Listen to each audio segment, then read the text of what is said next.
राधे राधे। कैसे हैं आप सब लोग? आई होप आप लोग अच्छे होंगे। आज के इस क्लास में हम लोग बहुत इंटरेस्टिंग पोएम को शुरू कर रहे हैं। So my name is Nikita Sharma and today we are going to discussing a very interesting poem of John Keats, जो कि है हमारी द थिंग ऑफ ब्यूटी। पहले जान लेते हैं पोइट के बारे में। बर्थ इनका हुआ 31 अक्टूबर 1795, डेथ इनकी हुई 23 Feb 1821। He was an English poet, एक इंग्लिश पोएट है, सेकंड जनरेशन के, ठीक है, जिन्हें रोमांटिक पोएट के नाम से जाना जाता है। He used two familiar forms to make his poetry accessible. Simple forms, familiar form से यूज करते हैं ताकि इनकी जो पोएट्री है वो सिंपल और अच्छी लगे, सुनने में, याद करने में, समझने में इजी रहे, ठीक है। और ये बहुत यंग एज में डेथ हो गई थी, that was 25 years. His influence can be seen in the poetry of Alfred Lord Tennyson etc. इनके जो इन्फ्लुएंस है, जो इनसे सीख करके चीजें कर रहे हैं, वो कुछ पोएट्स के नाम, उनमें से मैंने एक लिखा है, एल्फ्रेड लॉर्ड टेनिसन है। और जो थीम है इस पोएम की, जो थीम है वो है लव ऑफ नेचर, नेचर के प्रति प्रेम, ठीक है। सुपर नेचुरलिज्म, उन चीजों को और ज्यादा नेचुरली बताना, सुपरली बताना, medievalism and the love of beauty. यहाँ इस पोएम में यही बात हुई है। और वैसे भी ये प्रेम अपना, इसमें सृष्टि की जितनी भी चीजें हैं, धरती की खूबसूरत चीजें हैं, उनको लेकर के इन्होंने पोएम को बनाया है। और ये वैसे भी ब्यूटी ऑफ नेचर से ही रिलेटेड चीजें बनाते हैं। आज हम लोग इनकी ये पोएम रीड करेंगे। ये CBSE में भी इंक्लूडेड है और 12th क्लास की पोएम है ये, ठीक है। तो फटाफट से हम लोग जाकर के इसके पोएम की थीम समझ लेते हैं, फिर उसके बाद में हम लोग उसको कंटिन्यू करेंगे। A thing of beauty is a joy forever. Its loneliness increases, it will never pass into nothingness, but will keep a bower quiet for us and a sleep full of sweet dreams and health and quiet breathing. यहाँ पर think of beauty is a joy है, जो मैंने आपको starting में बोला, Joy pleasant है जब आप इन चीजों के सराउंड रहेंगे, ठीक है। यहाँ बोला गया loneliness increase, it will never pass into nothingness. Loneliness, अकेलापन जो है वो कभी भी व्यर्थ नहीं है, उससे आपको कुछ ना कुछ मिलेगा। और बोलते हैं जब आप अकेले होते हो ना, तो आप अपने आप से मिलते हो, आप अपने आप से कनेक्ट होते हो, आप चीजें अपने आप से शेयर करना शुरू कर देते हो। यार मैंने आज ऐसा कर दिया, आज मैंने ऐसे कर दिया, आज मुझे ऐसा करना चाहिए था, मैंने ऐसे कल करना है। तो हम क्या करते हैं जब अकेले होते हैं ना, it means nothing, it means everything to us. इसका मतलब नहीं है कि नथिंग है वो, हमेशा हमारे लिए अकेला रहना एक एवरीथिंग में पार्ट में काउंट होता है, क्योंकि उस टाइम हम अपने आप से मिलते हैं, अपने आप से कनेक्ट होते हैं, अपने आप से अटैचमेंट होती है कि नहीं ऐसा नहीं, ऐसा कर सकता हूँ, ऐसा नहीं। क्योंकि आप अगर किसी के पास बैठ रहे हो ना, then it means आप अपना दिमाग कम यूज करोगे, आगे वाले का ठीक है, ठीक, इसने बोल दिया ठीक है। बट अगर आप अकेले बैठते हो ना, आप अपने दिल की सुनते हो, खुद की सुनते हो, अपना माइंड क्या बोल रहा है वो सुनते हो। तो ये सब कुछ मतलब ब्यूटी ऑफ नेचर से आता है। जब आप उसके साथ बैठोगे, कनेक्ट होगे, तब आपको चीजों के बारे में ज्यादा अच्छे से पता चलेगा। Pass into nothingness, but we keep a bower quiet for us. और ऐसा नहीं लगता है कि हम अकेले हैं, हमें ऐसा लगता है कि हम कहाँ बैठे हैं, एक गार्डन में बैठे हैं, एक सराउंडिंग में बैठे हैं, जहाँ हमें बहुत कुछ दिख रहा है, बहुत कुछ समझ आ रहा है कि क्या है, कैसा है। तो ये बोवर का मतलब होता है कॉर्नर ऑफ द गार्डन, जब आप वहां बैठे हो, ग्रीनरी के पास बैठे हो, अब quiet for us and a slip full of sweet dreams. और वो शांति, उस ब्यूटीफुल नेचर के अंदर जो शांति मिलेगी आपको, और वो जो नींद आएगी ना, मान लो कि वो बहुत कुछ है, ठीक है। क्वाइट ब्रीथिंग, धीरे धीरे आप सांस लोगे और उस नींद में आप खो जाओगे। वो एक ब्यूटी ऑफ नेचर है कि आप वहां पर उन क्रिएचर्स के साथ, उस नेचर के साथ कनेक्ट हो रहे हो, आप अपने आप को इतना जॉयफुल फील करा रहे हो, प्लेजेंट फील करा रहे हो, और इतना अच्छा लग रहा है आपको कि उसके साथ में आपको कनेक्टिविटी बहुत ही ज्यादा क्या कर रही है, अट्रैक्ट कर रही है, ठीक है। Therefore, and every morrow are we wreathing a flowery band to bind us to the earth, sight of despondence of inhuman dirt. Therefore, and every morrow, morrow का मतलब होता है हर एक दिन, following day, morning, morrow मतलब morning, ठीक है। हमारे लिटरेचर में morrow का मतलब होता है morning, क्या होता है, मॉर्निंग होता है। Following day, are we wreathing का मतलब लिखा हुआ है सराउंड, हमारे आसपास के इर्द गिर्द जो चीजें हैं वो। स्पाइट ऑफ डिस्पोंडेंस, डिस्पोंडेंस मतलब निराशा। Of the human dearth, human dearth मतलब कि लैक भी बोल सकते हो, ठीक है, जिस चीज की कमी हो जाना। मैंने आपको पहले बोला था कि फर्स्ट स्टैंजा में वो जॉय और प्लेजर की बात करेगा, सेकंड स्टैंजा में वो आपसे लैक ऑफ ह्यूमैनिटी के बारे में शो करेगा। एंड यहाँ पर वही है कि हर दिन हम लोग उठते हैं और उसके सराउंडिंग से बाइंड होते हैं। बाइंडिंग मीन्स हम मिलते किससे, अर्थ की ब्यूटीफुल चीजों से मिलने लग जाते हैं, उसके साथ बाइंड हो जाते हैं, उसके साथ कवर होना शुरू कर देते हैं अपने आप को। एंड डिस्पोंडेंस एक निराशा की बात है कि अब स्कैर्सिटी हो गई है, कमी हो गई है ह्यूमैनिटी की, ठीक है, इंसानियत खत्म होने जा रही है, खत्म होती जा रही है, या हो गई है या होने जा रही है, क्योंकि इंसानियत खत्म हो रही है, इंसानियत बची कहाँ है।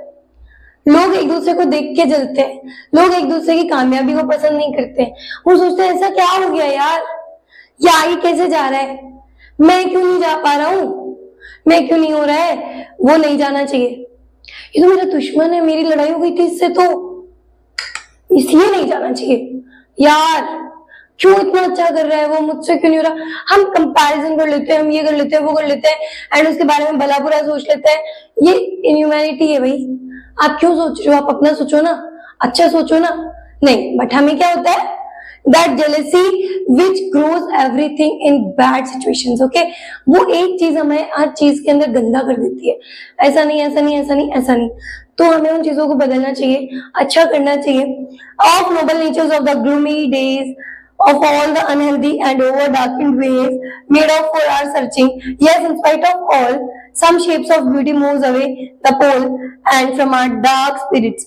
ये बात सच है कि हमारे कुछ अच्छे डेज होते हैं, कुछ सैड डेज होते हैं, तो उस टाइम पे हम अनहेल्दी होते हैं, बहुत सारे डार्क एंड वेज होते हैं जहाँ हमें बहुत सारे हमारे सीक्रेट्स छुपे हुए होते हैं, डार्क एंड होते हैं, वो डार्क होते हैं, तो वो भी सामने आते हैं जब हम लोग बैठ के अपने आप से बात करेंगे। और यहाँ पे बोला गया है हर चीज को सर्च करो, हर चीज के बारे में देखो, ब्यूटी आपको हर जगह ले जाएगी। आप छोटी छोटी चीजों में ब्यूटी देखो, आप छोटी छोटी चीजों में देखो, कोई बात नहीं, होता है। सैड डेज आए, आप मुझ पे पहाड़ टूट पड़ा, मैं क्या करूं, ऐसा नहीं होता है। उस टाइम पे आपको हिम्मत रखनी चाहिए, बोलना चाहिए कोई बात नहीं, हो सकता है कुछ अच्छे के लिए बुरा हुआ हो, है ना। तो कभी भी एक बात को लेकर ना बैठे, ऐसा क्यों है, हर चीज में ब्यूटी ढूंढे, ब्यूटीफुल चीजें ही ब्यूटीफुल चीजों को ढूंढती है। आप ब्यूटीफुल हो, आप चीजों को ढूंढोगे। एक बेवकूफ इंसान होता है ना, वो नहीं समझता है, वो अपनी लाइफ खत्म कर देता है एक पॉइंट ऑफ रीजन के लिए, ठीक है, वो सोचता है कि नहीं, जो हो गया मेरे साथ हुआ है एंड अब मेरी लाइफ नहीं है, ठीक है, वो क्या कर लेगा, अपने आप को सुसाइड में डाल देगा, मर्डर कर लेगा, या कहीं किसी बस ट्रक किसी के भी नीचे आके मर जाएगा, ठीक है। वो एक बेवकूफ इंसान होता है। और एक समझदार इंसान हमेशा सोचता है कोई बात नहीं, होता है, क्या पता ये चीज इसलिए आई हो, अच्छे के लिए आई हो। बोलते हैं ना कि सब कुछ अच्छा होने के लिए बहुत कुछ बुरा होता है, तो आपको हर चीज के अंदर ब्यूटी ढूंढनी पड़ेगी, तब आपको चीजें सुंदर लगेगी। मैं आपको कह दूं यार ये पेड़ कितना अच्छा है, न्यू न्यू लीव्स आ रही है, यंग ट्री है, यंग लीव्स है, ठीक है, लीव्स के कलर्स देख कितने अच्छे लग रहे हैं, कॉम्बिनेशन देख कितना प्यारा है, हमें ये शेल्टर दे रहा है, हम ट्रीज की छाया में बैठ रहे हैं, आराम से अकेले बैठ रहे हैं, सुकून मिल रहा है, हवा लग रही है, ठीक है। बट अगर वो इंसानों से पता है नहीं रे यार घर पे चल, मैं पंखा चलाऊंगा, एसी चला दूंगा, तो कितनी हवा लगेगी, वो हवा होती है। मीन्स आपने क्या किया, उसकी ब्यूटी नहीं देखी, you ignore the beauty of the tree, you just had the comfort zone की नहीं घर जाएंगे एसी में रहेंगे। तो आपको ब्यूटी ढूंढनी है, आपको चीजों को देखना है कि चीजें कैसी है, मेरे सराउंडिंग में चीजें कैसी है। यहाँ बात सिर्फ beauty in the sense thing of beauty मतलब ब्यूटी ऑफ जॉय, या आप कह सकते हो अर्थ की ब्यूटी की बात नहीं हुई है, ये हर जगह की बात है। आप हर एक चीज को ऑब्जर्व करो, चीजों को परखो, क्या चीज सही है, क्या गलत है, कैसा है, बुरा है, अच्छा है, तो आपको चीजें समझ आएगी। चलो जी, हम नेक्स्ट स्टैंजा को क्लियर कर लेते हैं, देख लेते हैं हमारे पोएम का third stanza. Such the sun, the moon, trees old and the young, sprouting a shady moon for simple sheep and such are daffodils। यहाँ थर्ड स्टैंजा में क्वालिटीज के बारे में बताया गया है कि हर एक चीज बहुत ब्यूटीफुल है। अगर पोएट जो है वो देखते हैं सन को, मून को, ओल्ड ट्रीज को, यंग ट्रीज को, स्प्राउटिंग उनकी जो शेड है, जो छाया में मिल रही है उसको जो देखते हैं, या फिर सिंपल शीप। यहाँ पर शीप का मतलब होता है इनोसेंट। हमारे लिटरेचर में शीप को इनोसेंट के नाम से बोला जाता है, इनोसेंट चीजों से, ठीक है। इतनी प्यारी प्यारी, इतनी इनोसेंट चीजें। डैफोडिल्स, आपको मैं बताऊं तो येलो कलर का होता है, फ्लावर होता है वो ऐसा, इस टाइप का होता है वो, ठीक है। इस टाइप का येलो कलर का फ्लावर होता है, उसे डैफोडिल्स बोलते हैं। और सन मून, ये सब कुछ इतने प्यारे हैं। ओल्ड ट्रीज हो या यंग ट्रीज हो, तो आप उनके नीचे बैठोगे ना, इतनी छाया, इतनी हवा, इतना प्यारा सुकून मिलता है। उन सबके बारे में डिस्कशन हुआ है। With the green world they live in and their rills. Rills का मतलब होता है, ये वो रील्स नहीं है इंस्टाग्राम की रील्स। रील्स मतलब कि जो स्मॉल स्ट्रीम्स होती है, जहां से पानी का जो बहाव है वो आता है, मतलब एक झरना बह रहा होता है, वो छोटे छोटे पत्थरों में से या बड़े बड़े चट्टानी पत्थरों में से भी अपने लिए पानी की जगह निकाल के, अपने लिए जगह निकाल के वो वहां से बहता है, ठीक है। वो वहां से क्या करता है, नीचे की ओर बहता है, और वो भी इतना सुंदर लगता है कि पूछो मत। मतलब आप उन चीजों में जियो ना, तो आप भूल जाओ कि दुख दर्द क्या है। That were the themselves, a cooling convert में against the hot season, the mid forest break. Break का मतलब होता है slow down या slow trees, छोटे trees, small trees, उनके बारे में बोला गया कि हर एक चीज जो है आप कन्वर्ट करो, चीजों को एक दूसरे से मिलाओ, अपने आप आपको चीजें समझ आएगी, कितनी प्यारी ब्यूटीफुल चीजें भी हमारे पास है। Rich with a sprinkling of fair musk rose blooms, and such too is the grandeur of the doom. आप एक जगह बैठे हो, फॉरेस्ट हो, फॉरेस्ट में आपको ये सब दिखेगा, ठीक है। फॉरेस्ट में आपको फूल, पत्तियां, झरने, ये सब दिखेंगे, ठीक है। अब अपन फॉरेस्ट तो जाते नहीं है, बट हाँ फील कर सकते हो आप उन चीजों को, ठीक है। और कभी एडवेंचरस का मौका मिले तो प्लीज जाना और विजिट करना, बहुत प्यारी प्यारी चीजें मिलेगी, बहुत चीजें देखने को मिलेगी। हम जो ये लाइफ की सराउंडिंग्स में रह जाते हैं ना कि हाँ ऐसा ऐसा ऐसा है, उसमें बहुत प्यारी चीजें आपको वहां पर देखने को मिलेगी। तो ऐसा कोई भी चांस आप मिस ना करें, जाना, देखना और अपनी लाइफ को बहुत अच्छे से एंजॉय करना, ठीक है। तो अभी कंटिन्यू कर लेते हैं। तो आप उन चीजों में, वो फॉरेस्ट के अंदर आपको दिखेगा बहुत सारे फ्लावर्स है, ठीक है, और बहुत सब कुछ आपको नजर आ रहा है। We are imagine for the mighty deeds all lovely tales that we have heard or read and endless fountain of immortal drink. आपको माइटी डीड्स, अच्छी डीड्स, हर चीज सुनने को नजर आएगी, दिखेगी, बोल सुनाई देगी। रीड करोगे आप चीजों को, आपको समझ आएगा कि यार इनसे हटके भी कुछ है, इनसे हटके भी अच्छी चीजें हैं, ठीक है। pour to us from the heaven spring, और ऐसा लगेगा हेवन की सारी चीजें हमारे ऊपर ही क्या कर दी है, न्योछावर कर दी गई है, हमें दे दी गई है, क्योंकि ये सब कुछ हमारे ऊपर लागू हो रहा है। तो ये मतलब आपको एक ब्यूटी को शो कर रहा है कि ब्यूटी ऐसी होती है। ब्यूटी एक ऐसी चीज है जो आपको हर एक चीज दिखाती है। ब्यूटी एक ऐसी चीज है जो आपको हर चीज से मिला सकती है।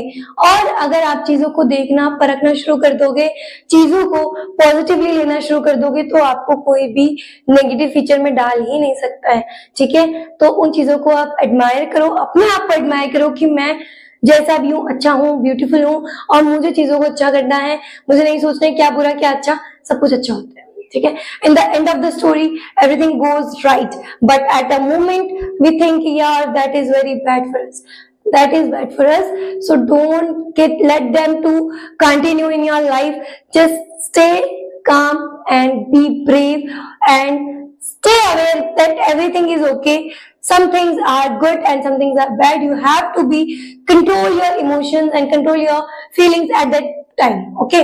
So I hope आपको पोएम समझ आई होगी। अगर अच्छी लगी हो, प्यारी लगी हो, समझ आई हो, तो मेरी वीडियो को लाइक करें, सब्सक्राइब करें एंड बहुत सारा सपोर्ट करें, ताकि मैं और अच्छे अच्छे कंटेंट, अच्छे अच्छे पोएम्स आपके लिए लेके आऊं। और अगर फिर भी कोई डाउट है तो आप लोग मुझे कमेंट करिए, ताकि आपके डाउट्स को मैं क्लियर कर सकूं। And thank you so much, have a very beautiful day, stay soon, stay happy.